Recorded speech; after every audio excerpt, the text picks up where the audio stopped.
Welcome back to my series on having a narc-free new year, and this is a series where I read from my book, Healing from Narcissistic Abuse, Recover from Empathy Deficient Relationships and Emotionally Unavailable People. If you want the information about this book, links will be down below, and if you want to get more on this series, then watch to the very end and you can click on through to those videos. With that said, let's get on with it.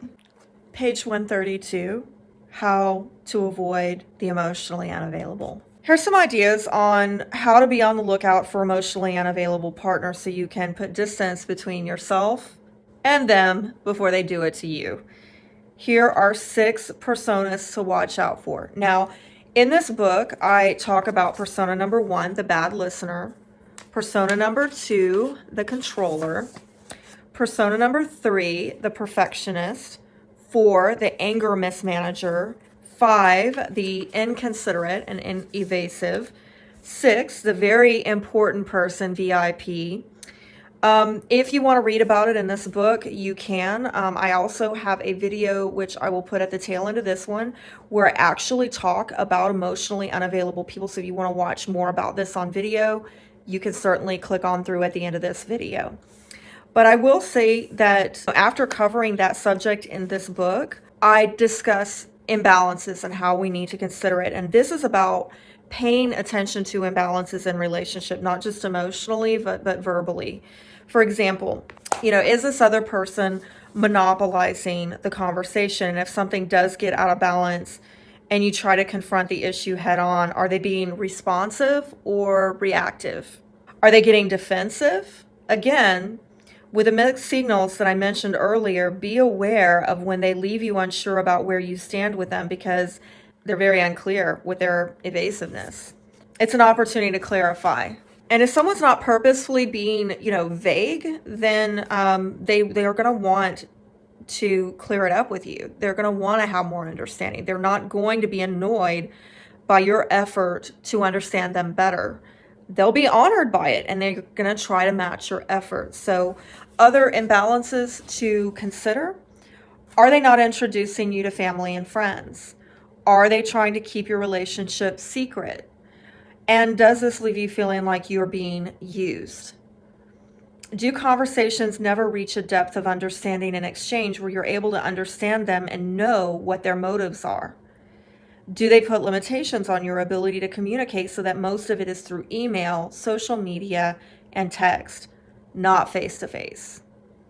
If so, perhaps this is their way of controlling the dialogue and the exchange. It's their way of not allowing the relationship to get too personal. When the exchange is imbalanced, well, if you've had exchanges like this with someone, then you were probably left feeling lonely, insecure, confused. Perhaps this person is not over their ex, so their behavior might simply be an indication that they haven't moved on. Maybe they're still in a relationship. They haven't made that person the ex yet, but clearly their heart has checked out of the relationship because they're working on a third-party situation. This might also explain why they're non-committal. Either way, they haven't gotten over the ex or they're still with the soon-to-be ex. For this reason, it's hard for you to pin this person down to any kind of commitment. This could be a commitment as simple as, hey, let's agree to get together soon. But when you express that, it seems like you're putting in more of an effort than they are, and it just goes nowhere. Conversely, I've seen the same people rush into relationships where sex comes quickly. The I love you comes very quickly, and the moving in together comes very quickly. It's the classic love bombing, false idealization phase. What I've learned is that when the person was saying, I love you in those moments, what they were really saying is, I love how you make me feel. Not necessarily that they loved me, right? Because they didn't know me to love me. They didn't have time for that. They just loved how I made them feel. If I knew then what I know now, I'd say to that person, no, you love what I did for you, but you don't love me as a person, not yet. We just met. That can come in time. There might be a superficiality to this relationship that leaves you feeling like there's a lack of depth and authenticity. If any of these signs of emotional unavailability come up, then you need to ask yourself how much you want to invest yourself into this kind of person, because you'll probably end up with the short end of the stick. Here's the bottom line. The main idea here is that we recognize emotionally unavailable people and we respect their choice to be unavailable. When they're ready to heal, they will. Until then, we need to spare ourselves some unnecessary pain by limiting their access to and influence of our lives, while making space for those who are ready to be emotionally available. Yes, this can mean that you go through a very lonely time alone, where you keep encountering these kind of people, but with every encounter where you identify and deny access to these types, you're telling God and the universe, I'm open to real love. I'm ready for an emotionally available person, and I'm not sacrificing myself anymore. I deserve this, and I'll stand for nothing less. It's like a boundary with the universe and God that, frankly, I think God wants you to set and maintain. This is about balance, give and take. It's about an end to distancer, pursuer, or runner, chaser dynamics.